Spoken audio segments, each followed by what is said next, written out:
మహారాష్ట్ర ప్రభుత్వం snake bite ని notifiable disease గా డిక్లేర్ చేసింది. దీనికి ప్రధానమైన కారణం రీసెంట్ గా ఆగస్ట్ 9వ తారీఖున మహారాష్ట్రలో ముగ్గురు ట్రైబల్ చిల్డ్రన్, ముగ్గురు కూడా స్కూల్ గర్ల్స్ అన్నమాట, పాము కాటికి చనిపోయారు. దాంతో మహారాష్ట్ర ప్రభుత్వం ఇమీడియట్ గా రెస్పాండ్ అయ్యి స్నేక్ బైట్ ని నోటిఫైబుల్ డిసీజ్ గా డిక్లేర్ చేసింది. ఒక డిసీజ్ ను నోటిఫైబుల్ డిసీజ్ గా గుర్తిస్తే ఏం జరుగుతుంది? ఖచ్చితంగా స్నేక్ బైట్ సంబంధించిన ఇంజురీస్ కానీ, డెత్స్ కానీ అన్నిటినీ రికార్డ్ చేయాలి, రిపోర్ట్ చేయాలన్నమాట. దానివల్ల మన దగ్గర పర్ఫెక్ట్ డేటా ఉంటుంది. స్నేక్ బైట్స్ అనేవి భారతదేశంలో 97% గ్రామాల్లోనే జరుగుతాయి. చాలాసార్లు అన్రిపోర్టెడ్, అన్నోటిస్డ్ అనమాట. అసలు ఎవరికి తెలీదు, అలా చనిపోతారు, తీసుకెళ్లేసి ఇంకా రిపోర్ట్ కూడా చేయరనమాట. అటువంటి పరిస్థితుల్లో ప్రతి స్నేక్ బైట్, ప్రతి స్నేక్ రిలేటెడ్ ఇంజురీ రిపోర్ట్ అవ్వాలి. భారతదేశాన్ని snake bite capital of the world అంటారు. ప్రపంచంలో 50% స్నేక్ బైట్స్ భారతదేశంలోనే జరుగుతాయి. వరల్డ్ హెల్త్ ఆర్గనైజేషన్ ఒక డిక్లరేషన్ చేస్తుంది.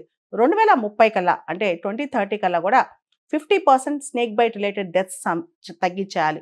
పాము కాటుకు సంబంధించిన చావులు 50% తగ్గిపోవాలి. అంతేకాదు, స్నేక్ బైట్ రిలేటెడ్ ఇంజురీస్ కూడా తగ్గిపోవాలని చెప్పి వరల్డ్ హెల్త్ ఆర్గనైజేషన్ చెప్పిందనమాట. భారతదేశంలో 90% స్నేక్ బైట్స్ 4 బిగ్ స్నేక్స్ ద్వారా జరుగుతాయి అన్నమాట. వాటిలో ముఖ్యంగా మనం గమనిస్తే common krait, Indian cobra, Russell's viper and saw scaled viper అన్నమాట. ఈ 4 రకాల పాములతోనే స్నేక్ బైట్స్ ఎక్కువ జరుగుతాయి అన్నమాట. సాధారణంగా పాము కాటు జరిగిన తర్వాత పాలివెలెంట్ యాంటీ స్నేక్ వినోమ్ అనే సిరంను అడ్మినిస్టర్ చేస్తారనమాట. Cobra, Russell's viper, common krait, saw scaled viper ఇలాంటి పాములు కాటేసినప్పుడు దాదాపు ఈ సిరం అడ్మినిస్టర్ చేయడం ద్వారా 80% క్యూర్ చేయొచ్చు. కానీ ఎక్కువ మంది పల్లెటూళ్ళలో, గ్రామాల్లో, ముఖ్యంగా గ్రామ స్థాయిలో, రూరల్ ఏరియాస్లో ఉంటారు, ట్రైబల్ ఏరియాస్లో ఉంటారు. కాబట్టి వాళ్ళకి సరైన వైద్యం కూడా అందట్లేదు అనమాట చాలా సందర్భాల్లో స్నేక్ బైట్ జరగటం వల్ల. ఇక్కడ 2 రకాలుగా స్నేక్ బైట్ ఎఫెక్ట్ చూపించవచ్చు వినోమస్ స్నేక్స్ అయితే. ఒకటి న్యూరోటాక్సిక్, రెండోది హెమాలిటిక్. న్యూరోటాక్సిక్ అంటే కాళ్ళు చేయి పనిచేయటం ఆగిపోయి తర్వాత చనిపోతారనమాట.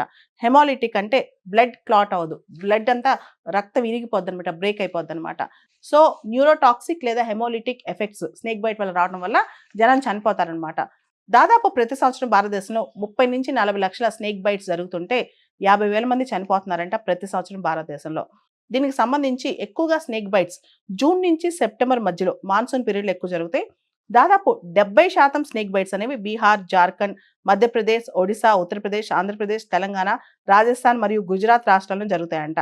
స్నేక్ బైట్స్ లో 97%, 97% అంటే ఆల్మోస్ట్ అన్ని స్నేక్ బైట్స్ గ్రామీణ ప్రాంతాల్లోనే. 59% స్నేక్ బైట్స్ వల్ల చనిపోయేది పురుషులు, 41% ఉమెన్ అన్నమాట. సో దాంతో పాటు స్నేక్ బైట్స్ సంబంధించి యాంటీ స్నేక్ వినోమ్, ఇది స్నేక్ బైట్ అయినప్పుడు మన బాడీలోకి ఇంజెక్ట్ చేస్తారనమాట.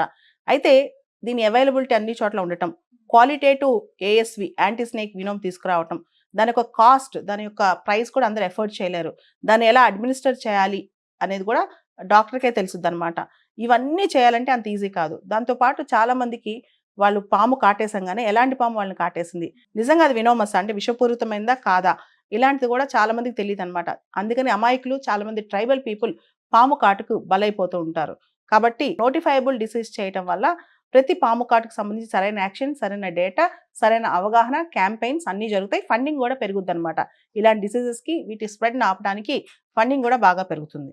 స్నేక్ బైట్ సంబంధించి భారతదేశంలో help line number 15400. Snake bite అంటే పాము కాటు వేయంగానే 15400 కాల్ చేస్తే ఇమీడియట్ గా మనకు రెస్పాన్స్ వస్తుంట. అదేవిధంగా భారతదేశంలో national action plan for snake bite and envenoming అని చెప్పి స్నేక్ బైట్ సంబంధించి ఒక యాక్షన్ ప్లాన్ కూడా తీసుకొచ్చారు. ఈ national action plan for snake bite and envenoming project కింద 2030 కల్లా భారతదేశంలో స్నేక్ బైట్ సంబంధించిన డెత్స్, లాసెస్ 50% తగ్గించాలని టార్గెట్ పెట్టుకున్నారనమాట. వన్ హెల్త్ అప్రోచ్ లో ఇది భాగం. వన్ హెల్త్ అంటే human health, animal health and environmental health అన్ని రకాలుగా కాపాడుకోవడం మన లక్ష్యం అనమాట.